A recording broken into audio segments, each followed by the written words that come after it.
Good morning, good afternoon. I'm Rodney Williams. I'm from Durham, North Carolina. I'm the CEO for Walk for Life, and I'm just giving my point on things in Durham. Rodney, explain to us, why do you care? Why do I care about the youth and the killings and the violence that's happening in Durham? Why do I care about the killing and violence in Durham? Man, I'm born and raised in Durham. I supposed to care about what my young black men getting killed. If don't nobody else care, I'm gonna always kill. That's what it's supposed to be about. Just because you're an older man now, you supposed to just give up and don't care no more? That ain't right.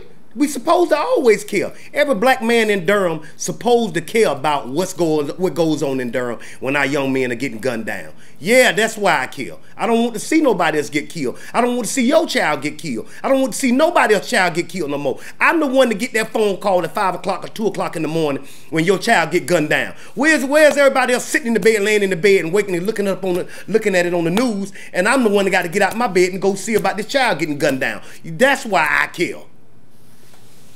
When you show up in the communities at 2 or 3 o'clock in the morning, what happens? What are you going there for? What are you doing? When I show up at 2 or 3 o'clock in the morning about a child getting killed, I'm there because I care, and I'm there because I want to see who else is coming there. Is there any of the city officials coming there?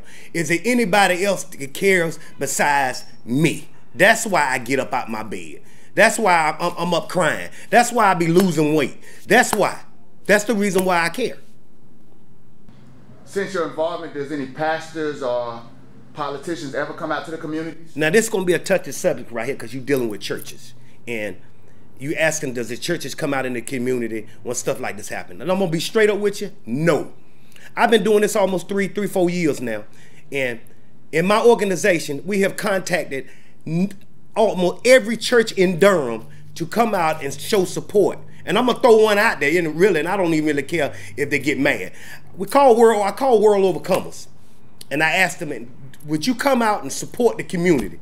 That's what they said. No, we don't do stuff like that. But you got 3 services, all these members in there, and you don't care about these young black men getting gunned down? So no, these churches do not come out and participate. You know how many churches came out and participated and helped my organization? 2, and I'm gonna tell you the real one. Mount Zion over here on Felder Street, they support it. God Cannot Lie over here by Hardest on the Boulevard, they support it. Elder Long, he was there every time. So those are the only churches that's been there. So I'm gonna tell you the truth. I'm gonna tell you the truth. That's the truth. Anything else you want to know from me? I'm raw. I feel good right now. What's your thoughts about the community in Durham being majority black, but the police department doesn't reflect that? Well, how do I feel about that? I feel, me personally, when it comes to Durham is majority black, and the police department does not get out of their cars enough to go into these communities. It's a lot of stuff, and I'm gonna start off by this right here. This is what I'm gonna say.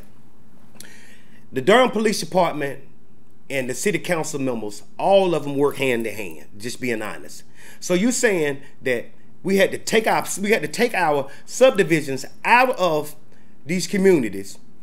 You had our police department slide our officers out and put them in other areas and let our crime go up in our high areas. So now you want to try to fix a problem that you could have had fixed a long time ago by leaving those substations in there, having these officers get out of their cars and be active with the community. That's what the problem is. Now, you got white officers that are coming in from other states and other places that are coming here to be police officers to try to help. But how are you going to try to come down there and help somebody in our community and you're not from my community? You can't come down there and talk. We know the streets. These young guys ain't going to relate to you. Only thing they thinking about you coming down there, you're locking them up. And right now, I went down there last week.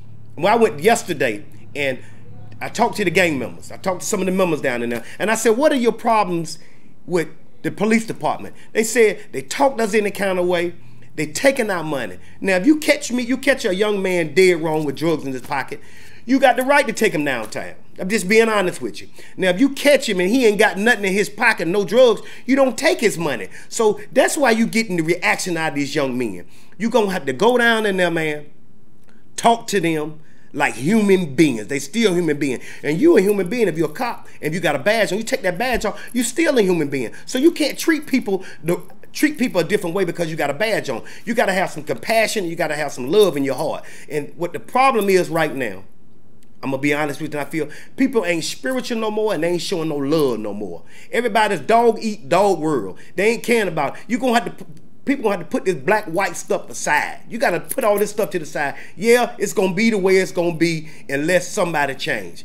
And it start changing with these folks on the city council. The city council members, this is for you.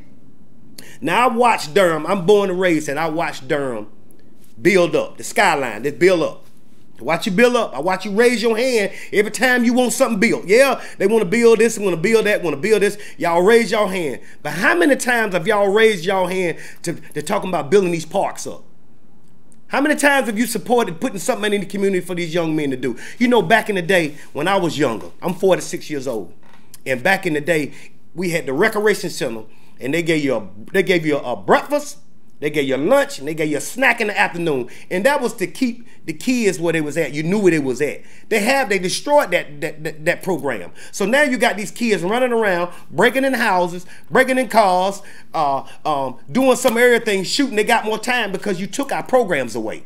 You took our programs away, so you took it away that we can't even discipline our child. But y'all want to discipline them by locking them up, putting them in jail, and you don't educate, you might educate them in there while they're in there. When they get back out, they got a felony. What are you going to do when you get out of jail? I want you to think about this. Black or white, no matter what, no color, black or white. You go to jail, you got a felony. And you come out of that jail and you got a felony. And it's time for me to get a job. I can't get no job because of one thing, because of this right here. I can't get no job. Then I got a felony. Who you think they're going to give a job to that's a felon first? Black or white? It's just common sense. We got to use, sometimes you got to take stuff and let it swirl around in your head and think about stuff. We're the ones that have to come out here and take these low jobs, and you don't want to have pay us at McDonald's. You got to get a job at McDonald's. So if it's me, if I came out with a felony and I ask somebody, look, can I come and stay with you? They're going to let you come stay with them for a while. Then sooner or later, they might not like the way I don't watch the bathtub about good enough. Sooner or later, the person you're staying with, they might say, well, he got to go. Then you might call up your other buddy and say, look, man, can I come and do? He say, yeah, you can stay with me for a couple of days. So his hands is tied behind his back. What is he going to do? He ain't got no job. He getting ready to go out in the street. So what he going to do? He going to go back to what he know. And what does he know? He know that gun. He know how to sell drugs. Them the alternative you leaving him. He not breaking a house. He gonna have to do what he have to do. So sometimes you got to forgive a man for having a felony. If he didn't pay the debts of society, give him a chance. But you got, now I'm gonna flip it now. Now say a white guy got out of jail and he got a felony. And he got connects. He know other white people. And his white buddy's gonna make sure that he got a job when he gets out. They're gonna look out for each other. But we do not look out for each other anymore. We all about gunning each other down, not showing no love no more. That's what the problem is.